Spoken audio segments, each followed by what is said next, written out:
Muy buenas a todos, soy Víctor Ferreras, coach de Qualis Motus, y aquí os presento el siguiente mini curso donde vamos a presentar los distintos estadios de aprendizaje y la importancia del coaching en un programa de ejercicio correctivo.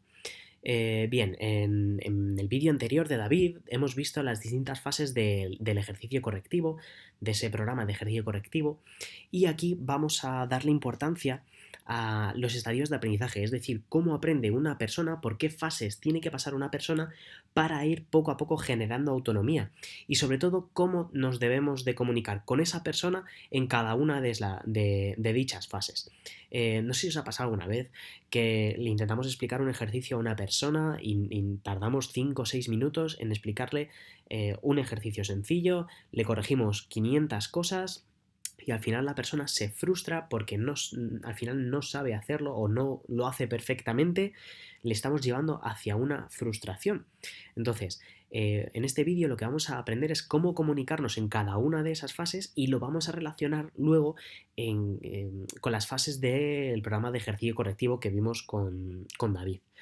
Eh, no sé si os ha pasado también que esa persona que le explicas constantemente, todos los días le explicas el mismo ejercicio, no generas autonomía, no generas aprendizaje en esa persona, con lo cual cada día se lo tienes que explicar de nuevo, es un gasto de tiempo y por supuesto es ineficiente. No está aprendiendo, no estás cambiando un patrón de movimiento, no estás cambiando nada, simplemente le estás entreteniendo un rato. Si no genera aprendizaje, no va a cambiar su forma de moverse y para eso estamos, por supuesto.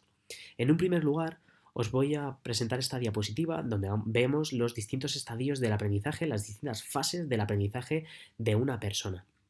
Estas fases vienen pues de los autores Fitz y Posner que nos hablaban ya que había 4 fases de aprendizaje en cuanto a que una persona pasaba por distintas fases hasta conseguir la maestría en un movimiento.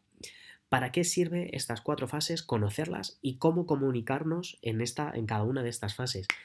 Es muy fácil. Esa regla que existe de que para ser experto en un movimiento o en un ejercicio tenemos que hacerlo 1000 veces, vamos a intentar cambiar esa forma de pensamiento porque para llegar a hacerlo 1000 veces hay que hacerlo 999 veces mal para conseguir una bien. Vamos a intentar que desde el primer momento consigamos ejercicios sencillos con alto componente de éxito. Ya sabéis que para que haya aprendizaje tiene que haber éxito en la tarea. Para que la persona refuerce tiene que haber feedbacks, tiene que haber buenas indicaciones. Bien, pues vamos a aprender cómo realizarlas en cada una de las fases en este vídeo. En un primer lugar, os voy a presentar estas 4 fases.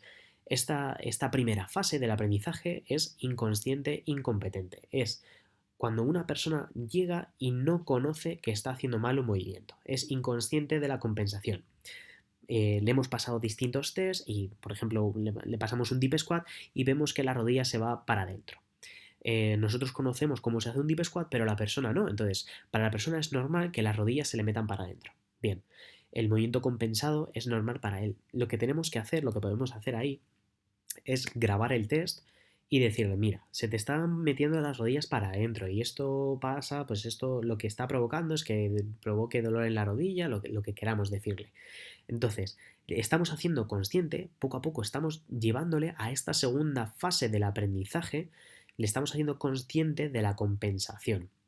Es decir, esa persona cuando ve sus rodillas irse hacia adentro o que está echando el peso más hacia un lado que al otro, está siendo consciente de que no está haciendo bien el ejercicio. Y en realidad es la segunda fase, la primera, para empezar a cambiar un buen movimiento, o sea, un mal movimiento. En esta fase, la persona es incapaz de corregir eficientemente la disfunción.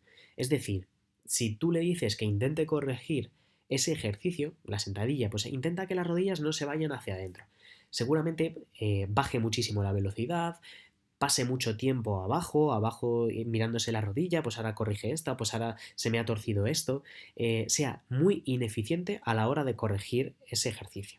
Bien, pues tendremos que hacer poco a poco, tendremos que hacer ejercicios fáciles, iremos pasando por esas fases de las que nos hablaba David, poco a poco para llevarle a la maestría del movimiento. Bien, una vez que hemos conseguido en esa primera fase de consciente incompetente es consciente de que no sabe hacerlo, poco a poco le haremos ejercicios donde haya un alto porcentaje de éxito. Según vaya realizando ejercicios bien, bien, bien, será consciente competente. Es decir, será competente a la hora de corregirse, aprenderá a corregirse esa compensación. Cada vez le costará menos mover las rodillas, es decir, que las rodillas no se vayan hacia adentro. Será más eficiente a la hora de corregirlo. Y sobre todo, y lo más importante, es que será capaz de aplicar soluciones efectivas con refuerzo. Es decir, esas personas que llegas, le estás viendo que está haciendo un ejercicio mal, hace 2 repeticiones bien, hace 3 mal y justo cuando le vas a corregir, te dice, espera, espera, espera, espera, que sé lo que estoy haciendo mal. Y se autocorrige. Esa persona está, eso es buenísimo, esa persona está en ese tercer estadio del aprendizaje donde sabe perfectamente que está haciendo mal un ejercicio y sabe cómo corregirlo. Entonces, no corrijáis a una persona que está aprendiendo a corregirse. No tenemos que corregir todo el rato, tenemos que permitir el error para saber si esa persona se está dando cuenta de que está cometiendo un error. Y poco a poco, lo veremos ahora después con la siguiente diapositiva, ir proponiendo ejercicios. Ya sabéis que una de nuestras máximas es mantén el estímulo y varía el ejercicio. Iremos variando el ejercicio, manteniendo el estímulo, para que poco a poco se vaya haciendo maestra esa persona, sea lo más, vaya alcanzando esa destreza en esa habilidad. Y poco a poco se vaya haciendo inconsciente, competente. Es decir, no sabe que lo está haciendo bien. ¿Qué significa eso? Que es autónoma, que tiene automatizado el movimiento.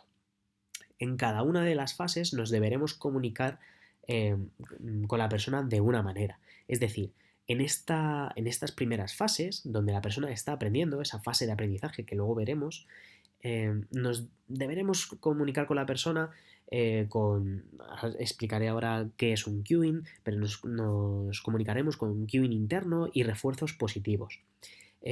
Pero aquí se me ocurría el debate de cuál es la diferencia entre un refuerzo positivo, como puede ser darle una chocolatina cada vez que haga bien un movimiento, o cómo hacer un buen feedback, es decir, cómo le deberemos hablar a la persona para que fije el aprendizaje a través de la comunicación. Y aquí os pongo otra diapositiva que es brutal sobre la diferencia entre el refuerzo positivo, es decir, vale, le damos algo, un feedback o le damos, ya te digo, una chocolatina cada vez que lo haga bien, y un proceso de reforzamiento aplicado a la optimización del movimiento. ¿Cuál es el objetivo de este proceso de reforzamiento? Es la generación de comportamientos motores optimizados de manera autónoma. Es decir, que hacer poco a poco autónoma a la persona, que lleguemos a esta última fase donde es inconsciente competente, donde es autónoma y tiene automatizado los movimientos. Bien, eh, como os he dicho, tenemos que hacer ejercicios donde haya un alto porcentaje de éxito. En la eficiencia de la tarea tenemos que tener resultados positivos, porque esos resultados positivos y sobre todo la fijación mediante feedback nos va a fijar el aprendizaje. Bien, tendremos que ir poco a poco variando, como os he dicho, variando el ejercicio, manteniendo el estímulo nuevo asegura la consecución de la tarea. ¿Y cómo lo haremos? Pues mediante progresiones, progresión vertical, horizontal, que nosotros llamamos progresión horizontal, a las lateralizaciones, ejercicios de misma dificultad, pero son distintos ejercicios, o tendremos que regresar porque hayamos creado un ejercicio, por ejemplo, que no sea capaz de la persona de resolver con éxito. Bien, el objetivo es que esa persona sea autónoma, que haga repeticiones de forma inconsciente, repetir el éxito de la tarea frente a la variación de estímulos no controlados y entornos cambiantes.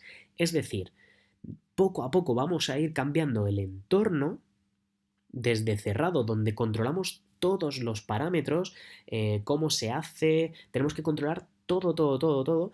Poco a poco vamos abriendo, el control del entorno es semicerrado, vamos controlando unos parámetros y otros los dejamos libres para que la persona actúe y se autocorrija o elija ella.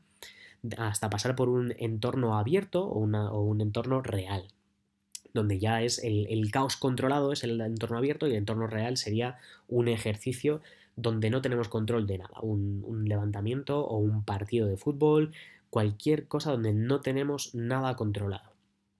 Bien, aquí empezamos una de las claves del vídeo, y es el tipo de comunicación que hay que tener en cada fase. Aquí os voy a explicar un momentito qué es el cueing. Aquí vemos el tipo de comunicación indicativa. Cueing interno, cueing externo. ¿Qué es un cueing? Es la indicación que le damos a una persona para que realice un ejercicio. Es decir, levanta el culo, está haciendo un puente de glúteo y le decimos levanta el culo. Eso es una indicación, eso es un cueing. Bien, pues hay internos. Un cueing interno es cuando el foco está en alguna parte del cuerpo de la persona que está haciendo el ejercicio y cómo mueve esa parte del cuerpo. Es decir, volvemos al ejemplo del puente de glúteo, le decimos aprieta el glúteo lo máximo posible y para levantar la cadera. Entonces esa persona se va a centrar en su propio glúteo y en apretarlo lo máximo posible para levantarlo. Sin embargo, hay otro tipo de cueing que utilizaremos más con las personas expertas, que es cueing externo, donde el foco está en algo de su entorno. Es decir, en ese puente de glúteo, cuando ya lo tiene interiorizado, que tiene que apretar el culo lo máximo posible, tendremos que decirle a la persona que lleva el culo al cielo. El cielo es algo externo, está en su entorno, sabe que tiene que llevar la cadera lo más arriba posible, y para llevarlo ya sabe que tiene que apretar el culete. Con lo cual, estamos haciendo poco a poco esa indicación desde cueing interno, cuando la persona no aprieta bien glúteo, hasta que ya la persona aprieta el culo lo máximo posible y le hacemos llevar lo más arriba la cadera. También tenemos otro tipo de comunicación intrínseca, que es esos feedbacks ese feedback visual, ese feedback auditivo, eh, ay, joder, no me está saliendo. Sí, es el feedback que le damos a una persona. Intrínseco, es propioceptivo. Si le tocamos, por ejemplo, está retrayendo las escápulas, ¿vale? Pongo el ejemplo de retracción escapular. Y le tocamos la espalda, lleva las escápulas donde te estoy tocando. Ese feedback intrínseco, propioceptivo, mejora el reclutamiento muscular. Podemos tener feedback visuales, táctiles, de todo tipo. Bien. El siguiente tipo de comunicación es también son feedback, es el feedback aumentado, es decir, el extrínseco. Tenemos dos tipos de feedback, que es el feedback de resultado y el feedback de conocimiento de ejecución. ¿En qué se diferencian estos feedbacks? El feedback de ejecución lo utilizaremos al principio, en esas fases de aprendizaje donde el foco está en la ejecución, en cómo realiza la acción. Es decir, tendremos que estar aquí, cuando es consciente de su incompetencia, le tendremos que dar feedback de ejecución para que esté pensando única y exclusivamente cómo está realizando ese ejercicio. Sin embargo, el feedback de resultado se utiliza cuando, mira, conocimiento de resultado, cuando la persona ya es inconsciente competente. Es decir, ya no le podemos decir a la persona que retraiga escápulas cuando está haciendo un peso muerto, porque ya sabe que tiene que hacer una retracción escapular, ya sabe que tiene que poner la espalda recta. Tenemos que decirle que levante los 200 kilos que le hemos puesto en ese peso muerto. No podemos decirle a una persona que va a levantar 200 kilos en un peso muerto que retraiga las escápulas. Si no sabe que tiene que retraer las escápulas, nos hemos pasado por alto muchísimos ejercicios en la fase de consciente incompetente, consciente competente. Es decir, tenemos que hacer una regresión y afianzar ese aprendizaje para luego hacer en esa fase de integración que vimos ese peso muerto con 200 kilos. Bien, todo tipo de comunicación tiene una dosis. Lo malo de una comunicación con altas dosis de feedbacks es que hacemos dependiente a la persona de nuestros feedbacks. No sé si os ha pasado alguna vez que está haciendo una persona un ejercicio y le decimos que lo está haciendo bien, muy bien, bien apretado el culete, bien llevado la rodilla arriba, lo que sea, y de repente nos callamos. Y nos dice la persona, ¿lo estoy haciendo bien? Lo estamos haciendo mal, porque si depende de nuestro feedback, es que no sabe que lo está haciendo bien. Entonces, es muy importante que dosifiquemos nuestros feedbacks para no hacer dependiente a la persona, para que sea autónoma. Eh, si os pasa, vamos, en muchas clases de pilates, muchas clases colectivas que están constantemente dándote feedbacks, no eres autónomo en la ejecución, no sabes si lo estás haciendo bien, entonces es el gran problema de estas clases, que son muy difícil de generar aprendizaje. Entonces, los distintos tipos de dosis, ahora les voy a explicar, son banda ancha, ondulante, sumatorio y autoselectivo. El banda ancha se utiliza cuando la persona está en las primeras fases de aprendizaje, en consciente e incompetente, y es cuando hay un error y una corrección. Es decir, la persona está aprendiendo y le decimos, aprieta el culete cuando vayas a hacer el puente de glúteo y vemos que no lo aprieta. Vale, pues hay un foco que es apretar el culete, hay un error que no lo está apretando y hay una corrección. ¿Ok? Eso es banda ancha. Un error, una corrección. Una ondulante podría ser, por ejemplo, en una clase donde hay varias personas y al principio das muchos feedbacks. Vas poco a poco. Al principio muy bien las rodillas, estamos haciendo sentadillas, muy bien las rodillas, muy bien el control de las cargas, muy bien, lo que sea, y poco a poco vas quitando feedbacks. Ya cada vez les das menos feedbacks. Vas de más a menos. Empezamos dando más feedbacks y poco a poco nos vamos callando hasta que no necesitan ningún tipo de feedbacks para saber que lo están haciendo bien. Bien. Eh, el sumatorio lo podríamos utilizar también, por ejemplo, yo lo utilizo en mis preparaciones físicas cuando termina la sesión. Bien, están haciendo un circuito y ya saben hacer flexiones, saben hacer zancadas, saben hacer los 4 o 5 ejercicios que tengamos eh, en el circuito. Vale, pues cuando termina la sesión hacemos un resumen de los errores que ha habido para que la próxima sesión, es decir, pues chicas, tenéis que tener en cuenta que la rodilla no se puede ir para adentro, pues cualquier feedback, ¿vale? Muy bien extendido el tórax, cuidado con los pies, cuidado, pues cualquiera. Entonces, haces un resumen de errores y la siguiente sesión recuerdas esos errores anteriores. Bueno, como os acordáis de la sesión anterior, tuvimos estos errores, pues vamos a corregirlos en esta sesión, ¿ok? Es un resumen de la sesión. Y el autoselectivo lo utilizaremos con personas en alto, aquí, cuando son inconsciente competente, es decir, esas personas muy hábiles, le vamos a preguntar cuándo quieren que sean corregidas, cuándo quieren que sean que necesiten el feedback. Es decir, quieres que te corrija mientras estás haciendo la ejecución, perdón, no que te corrija, sino que te dé el feedback. Cuando estás haciendo la ejecución, cuando terminas la ejecución, al final de la sesión, esa persona elige cuando se le da el feedback. ¿Ok? Entonces, estos son los distintos tipos de comunicación y, pues como hemos ido viéndolo, la relación con los distintos estadios de aprendizaje. Volvemos a hacer un mini resumen donde el cueing interno, cueing externo, esa indicación que le dábamos, la utilizábamos al principio cuando estaba aprendiendo a realizar los movimientos cueing interno y cueing externo cuando se está especializando, cuando ya está haciendo cuando poco a poco automatiza los movimientos para conseguir mejores resultados, por supuesto. Eso es feedback visual, táctil, auditivo, que utilizamos para mejorar o para cambiar, para manejar ese foco atencional, pues retrae las escápulas y le toco atrás de la espalda, o le toco la rodilla si veo que está llevándola hacia adentro, o simplemente en el momento que escuche un chasquido, si le corregimos todo el rato con un chasquido de dedos, en el momento que nos acercamos y chascamos solo los dedos, es un feedback auditivo. Es decir, la persona ya empieza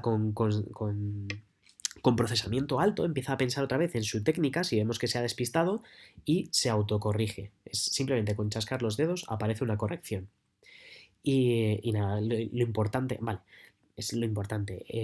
Ese feedback aumentado, feedback de resultado que utilizamos en personas con grandes habilidades, ese inconsciente competente, donde está levantando 200 kilos y le decimos muy bien levantado 200 kilos, no tenemos que decirle muy bien retalladas escápulas, muy bien extendida la cadera, ya lo sabe porque ha levantado 200 kilos y le hemos llevado por ejercicios hasta levantar esos 200 kilos. Ese conocimiento de la ejecución que utilizaremos en esas primeras fases, donde apretar el culete, retraer escápulas, bajar los hombros, serán nuestras indicaciones. Y por supuesto la dosis, que es muy importante para no hacer dependientes a la persona de nuestro feedback. Es decir, vamos dándole dosis para que no, o sea, poco a poco nos tenemos que ir callando. Al principio en banda hacha era un error, una corrección, pero si vemos que mantiene ese error y no lo corrige, tendremos que cambiar el ejercicio, regresar y ponerle uno más facilito, ondulante, que estábamos hablando de que al principio utilizábamos más feedbacks y nos íbamos callando, el sumatorio que era al final de la clase y el autoselectivo que preguntábamos a la persona cuándo quería el feedback y qué tipo de feedback. Lo importante de esto es generar un proceso de reforzamiento, estoy leyendo aquí, en la optimización del movimiento, generar un proceso de reforzamiento en la optimización del movimiento. Hay que intentar que hablando lo menos posible consigamos el mayor resultado posible, ¿ok? Para provocar la repetición de ese comportamiento frente a la variación, nos basaremos en el diseño de tareas que generen esa respuesta generando la mínima intervención externa posible. Es decir, hay que hacer autónoma a la persona. Cuanto menos corrijamos, mejor. Y esta frase en inglés, let the drill do the talk. Es decir, que no hablemos nosotros, simplemente que haz que el ejercicio hable, es decir, que te corrija el ejercicio, que la persona sepa corregirse en ese ejercicio. Y ya por última fase, por última diapositiva, la estrella, que es la relación entre las dos diapositivas anteriores junto con las fases que vimos en el vídeo de David. Y es la propuesta de relación entre las fases de optimización del movimiento, fase de aprendizaje, fase asociativa y fase de integración, los estadios de control inconsciente incompetente, consciente incompetente, consciente competente, inconsciente competente y los tipos de comunicación que le tenemos que dar en cada uno de esas fases. No es más que lo que he ido explicando en esa fase de aprendizaje, cuando la persona no es consciente de su incompetencia o le cuesta mucho corregir, estamos en fase de aprendizaje, no son fases que sean simplemente una etapa, sino que la fase de aprendizaje también coge un poquito de consciente incompetente.